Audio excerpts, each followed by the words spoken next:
हृदय नीत समाना, कहा कवन पर कहा न जाना। निज परताप द्रिभैनौ नीता, पर दुख द्रिवहि सो संत पुनीता।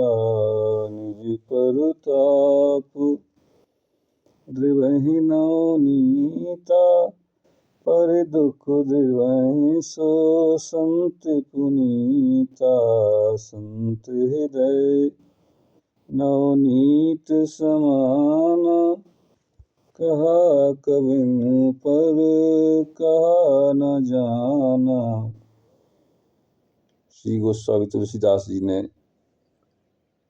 रामचरितमानस में कहा है कि संत हृदय नवनीत समाना, संतों का हृदय मक्खन के समान मुलायम होता है। संत हृदय नवनीत समाना, कहा कबिन पर कहा न जाना। तुलसीदास जी कह रहे हैं कि संतों का हृदय नवनीत के समान कोमल होता है। ये कवियों ने कहा है, पर जिन कवियों ने कहा है इसको कह के नहीं जाना है, इसको सही नहीं कहा है। संत हृदय नवनीत समाना, कहा कबिन पर कहा न जाना। निज परताप द्रवह नवनीता, पर दुख द्रवह सुसंत पुनीता। तुलसीदास जी ने कहा है कि निज परताप द्रवह नवनीता। मक्खन को अपन किसी बर्तन में रख देते हैं तो वो स्वयं के ताप से पिघल जाता है, किंतु निज परताप द्रवह नवनीता, पर दुख द्रवह सुसंत पुनीता। लेकिन तुलसीदास जी ने कहा है कि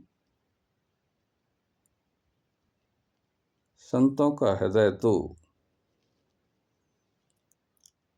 मक्खन से भी कोमल होता है। मक्खन तो स्वयं के ताप से पिघल जाता है, किंतु जब संत लोग किसी के ताप को देखते हैं, किसी के दुख को देखते हैं, किसी के कष्ट को देखते हैं, तो संत लोग पिघल जाते हैं, बड़े व्याकुल हो जाते हैं। उनके मन में बड़ा क्षोभ होता है, बड़ा दुख होता है। इसलिए रामचरितमानस में पूज्य पाद गोस्वामी तुलसीदास जी ने कहा है कि निज परताप द्रवह नवनीता, पर दुख द्रवह सुसंत पुनीता। जो दूसरों के दुख में दुखी हो जाए, दूसरे के दुख को देखकर पिघल जाए, वही सच्चा संत है, वही संत कहलाने का अधिकारी है। जय श्री राम।